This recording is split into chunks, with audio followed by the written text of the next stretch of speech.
Meus irmãos, da paz do Senhor Jesus, estamos aqui hoje com o nosso pastor Claudionor de Andrade, que é comentarista. É um currículo extenso, né? Trabalhou na Casa Publicadora, já publicou diversos livros, faz parte de uma academia de letras também. Eu estava lendo a respeito. O senhor faz parte ainda, pastor? Porque eu nem sei. Eu estou vendo o currículo do senhor quando estava lá numa academia de letras, alguma coisa do tipo, né? E as revistas da escola dominicais e tudo mais. Louvamos a Deus pela vida do pastor Claudionor de Andrade, que esteve hoje aqui na nossa congregação em Cascadura, trazendo a palavra na abertura, falando a respeito da eficácia da oração, baseado em Tiago, capítulo 5, versículo 18. E aí, pastor, como é que foi para o senhor estar conhecendo aí mais um braçozinho da Assembleia de Deus do Rio de Janeiro, mais uma congregação do nosso campo, mais uma família, né, que vai morar no céu? Olha, eu sinto-me muito feliz. Hoje estivemos aí e a nossa primeira alegria foi ver os irmãos logo que chegamos, ajoelhados, orando, clamando ao Senhor. Um grupo coeso de oração, desde o púlpito até o auxiliar mais humilde, digamos assim. Quando a ministrar a palavra de Deus, senti-me muito feliz. Aliás, pregar a palavra de Deus para mim é uma responsabilidade muito grande. Quer eu pregue para 15 mil ou para 15 pessoas, a responsabilidade é a mesma. Por este motivo, procuro buscar a máxima excelência nessas ministrações, porque eu sei que eu estou a falar com a Igreja de Cristo, a noiva do Cordeiro. E os salvos merecem o melhor de nós, ministros da palavra de Deus. Amém, glória a Deus, glória a Deus. E o senhor falou aí da importância, né, de pregar para 15 mil, para 15 pessoas. A palavra é a mesma, né, pastor? É a mesma Bíblia, é o mesmo Deus, é o mesmo céu. O senhor já pregou para muita gente assim? Já foi em igrejas muito grandes? Ou qual foi a maior igreja assim que você já visitou? Aquela que ficou marcada mesmo? Olha, eu não sei dizer, mas já preguei a grandes igrejas, em grandes igrejas. Agora, eu quero confessar-lhe uma coisa. Sim. Particularmente, eu gosto de falar a poucas pessoas. Você gosta de falar a poucas pessoas? Eu gosto de falar para poucas pessoas, porque a gente tem mais intimidade, maior contato.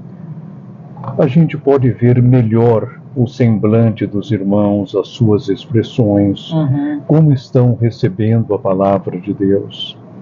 Mas já preguei para grandes auditórios. Aqui no Rio, eu prego às vezes para 10 pessoas. Eu já preguei para 8 pessoas. E para mim, sou sincero em dizê-lo, não há diferença. Quem foi ouvir a palavra de Deus merece o melhor de nós, ministros da palavra. Ah, verdade, verdade. E parece que quando o culto tem poucas pessoas, parece que os irmãos se entregam melhor à adoração ao nosso Deus. Porque aqueles que foram de fato para buscar a face do Senhor, né? Sim. E aí parece até que o culto fica mais gostoso, né, pastor? Sim, fica mais íntimo. Isso, exatamente. Mais íntimo, mais pessoal. Aí dá para conversarmos. Quando pregamos, podemos ver os irmãos. Podemos sentir-lhes a emoção de receber a santa palavra do Senhor. É verdade, verdade. Pastor, o senhor pegou uma época em que as pessoas tinham mais temor, digamos assim, ao nosso Deus. Eu acho que peguei um pouquinho dessa época, eu sou da década de 90. O senhor já tem um pouquinho mais aí de experiência, né? Sim. No Evangelho. Como o senhor disse, quando a gente estava indo lá para a congregação, o senhor começou a publicar já coisas, enviar para a CPAD já com 20 anos de idade, ou seja, Sim. bem novo ainda. Bem novo. E então o senhor pegou uma época do Evangelho que as pessoas tinham um pouco mais de temor, né? E as pessoas acho que viam Deus operar mais no meio da igreja. O que o senhor acha que mudou de lá para cá? Olha, precisamos conscientizar-nos de algo de suma importância. Nós estamos vivendo os últimos dias da dispensação da graça. Já estamos às portas do arrebatamento da igreja. Conscientizemo-nos, então, de que este tempo é apocalíptico.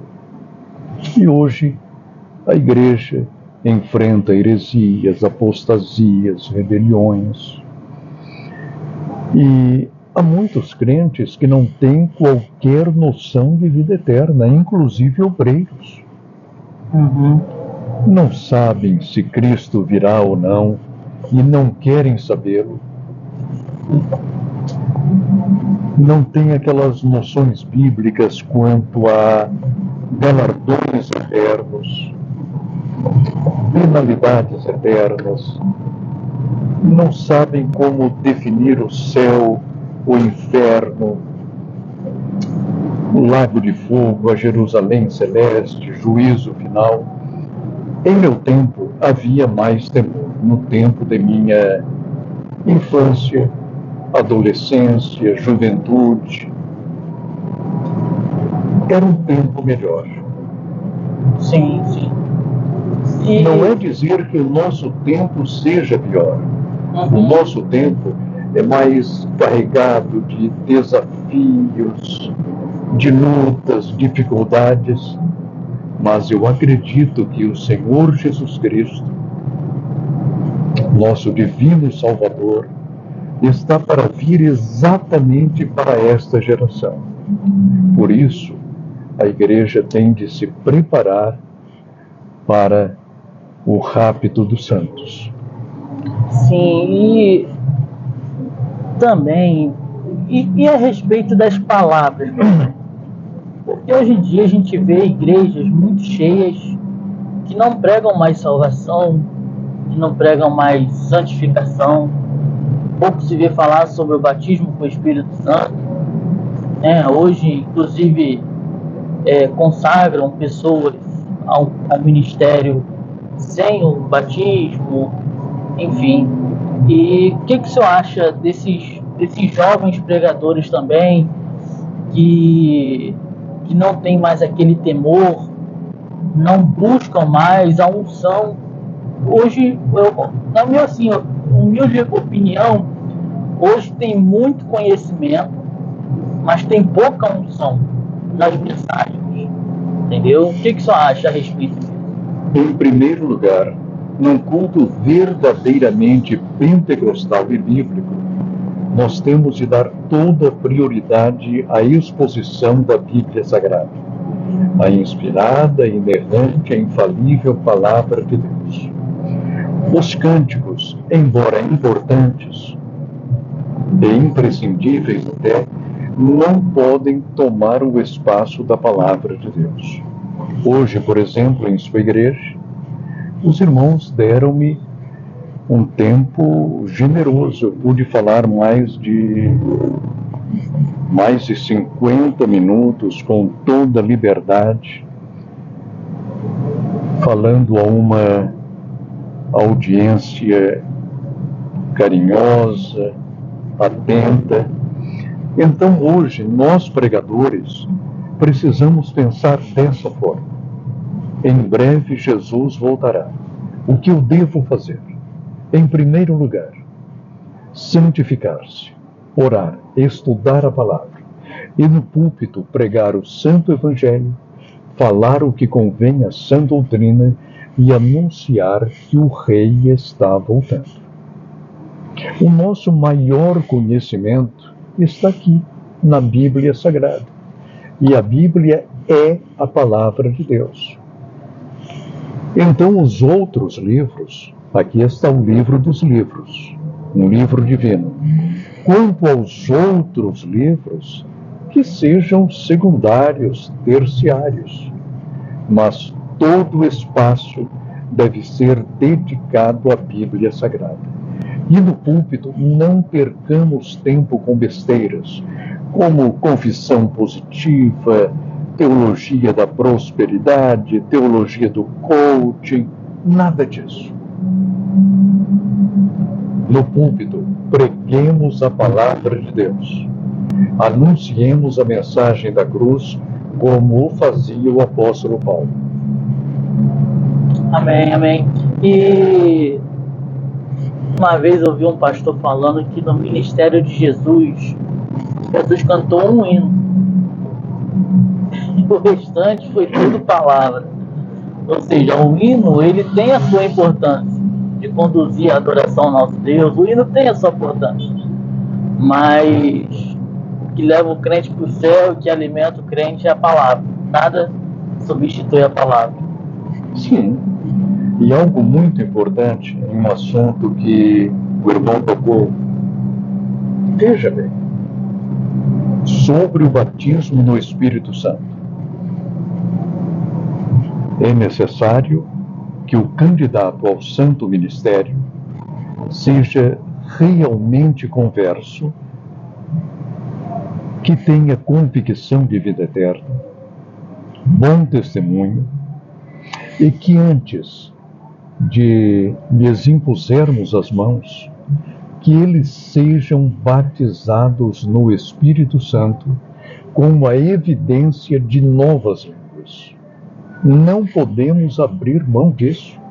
Eu sei que hoje há várias teologias, há vários hermeneutas e exegetas tentando torcer a palavra de Deus para que ordenemos ao santo ministério homens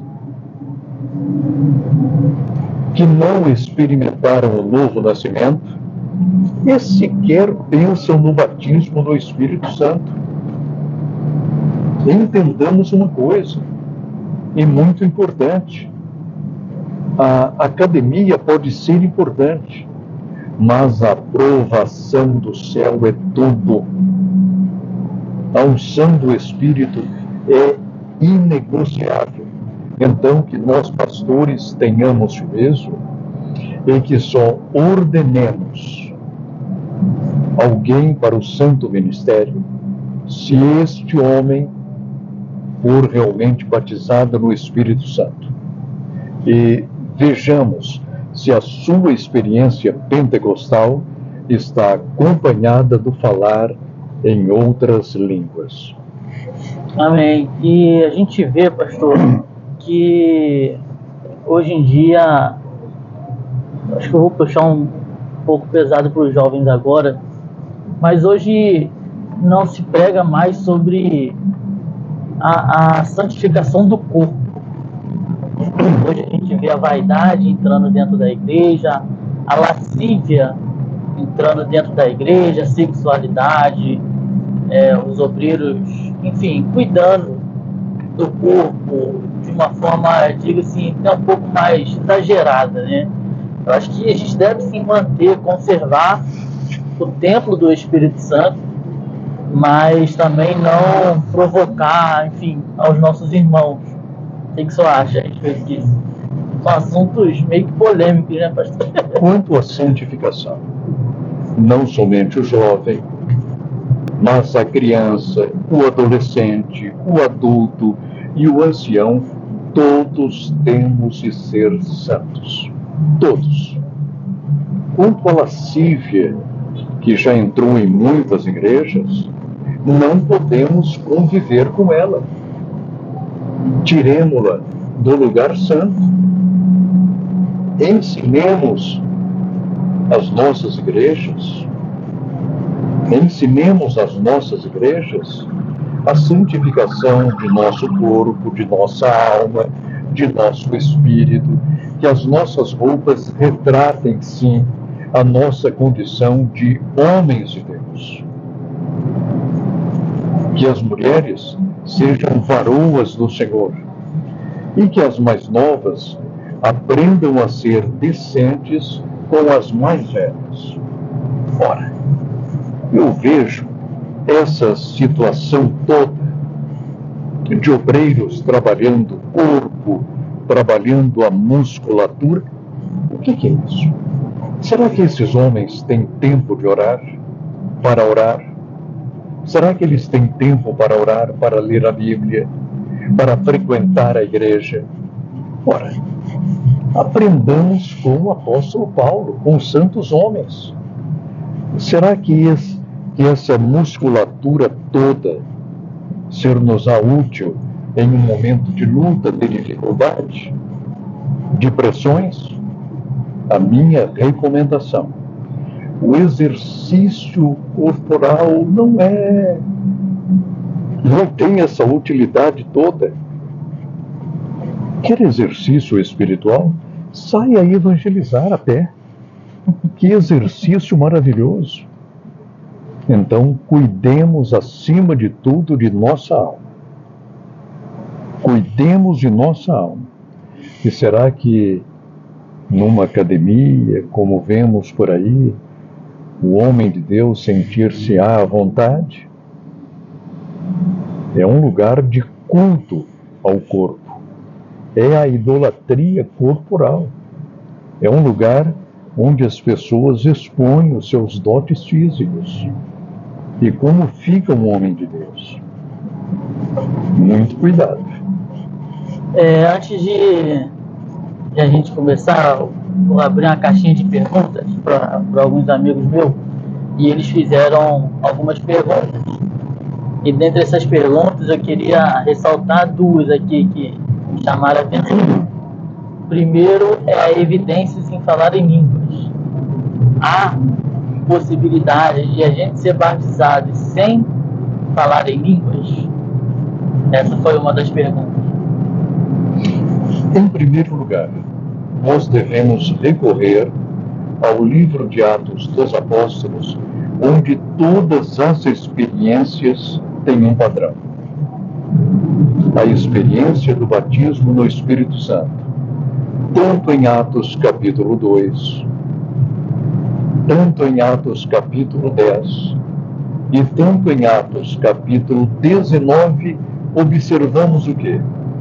Que o batismo no Espírito Santo é sempre acompanhado da evidência auditiva do falar línguas estranhas. Então, a Bíblia é clara. E Lucas é tão categórico, é tão metódico ao mostrar as evidências das experiências da igreja, que mostra 3 experiências, em 3 ocasiões, a mesma evidência, o falar línguas estranhas. E observamos que em Atos capítulo 8, nós temos algo semelhante em Samaria também. Sim, aproveitando essa passagem de Atos capítulo 2, há uma discussão teológica a respeito do falar em línguas. Uns falam que foram outros idiomas e outros falam que foram línguas estranhas. Qual a linha de raciocínio do senhor? Em Atos capítulo 2, de fato, os santos apóstolos e os discípulos que estavam lá falaram línguas estrangeiras. Eles não as haviam estudado, mas pelo Espírito falaram línguas estrangeiras. E assim alcançaram a todos os peregrinos que estavam em Jerusalém. Mas, em determinados momentos de nossa devoção particular, ou mesmo na igreja, falamos as línguas dos anjos, como diz Paulo. Ainda que eu falasse as línguas dos homens e dos anjos, se não tivesse amor, nada seria. Então, ambas as possibilidades estão à nossa disposição.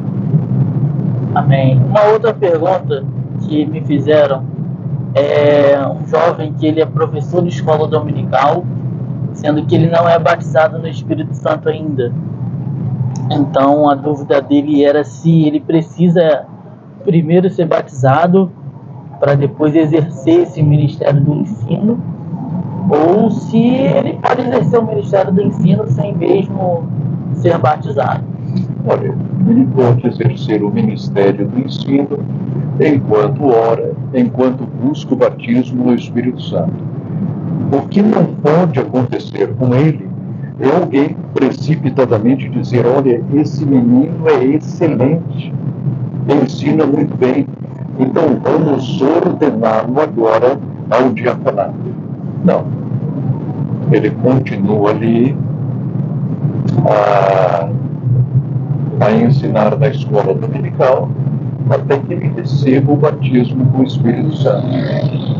Amém. Para a gente estar encerrando, pastor, queria que você deixasse uma mensagem para os nossos ouvintes, para os jovens obreiros que estão começando agora a sua caminhada ministerial, para aqueles também que já exercem seu ministério, e enfim, a palavra aí para aqueles que estão ao alcance desse vídeo. Em primeiro lugar, orem, leiam a Bíblia, santifiquem-se, frequentem a igreja, intercedam por seus pastores e obreiros e esperem firmemente pelo arrebatamento da igreja.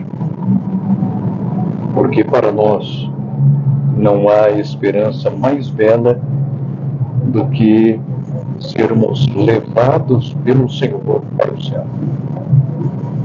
O mundo, com todos os seus encantos e encantamentos, jaz terrivelmente no maligno. Então, busquemos ao Senhor para nos encontrarmos nos céus. Amém.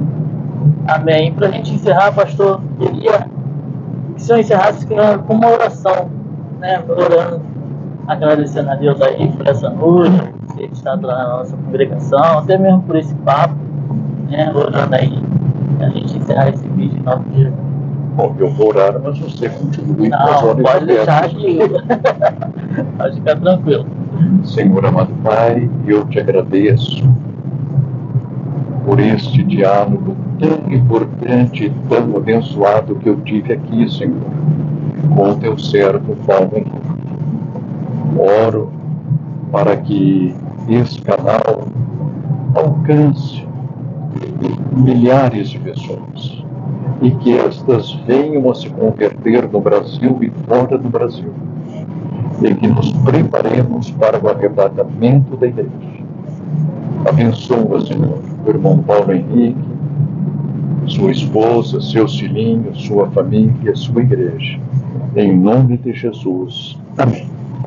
Amém, gente. Esse foi o primeiro vídeo aí que eu estou gravando dentro do carro, né? Estou levando o nosso pastor aqui depois desse culto abençoado. E é isso aí, gente. Fiquem todos com a paz do Senhor, né? E glória a Deus. Amém. Um abraço. Fica com Deus aí. Tchau, tchau.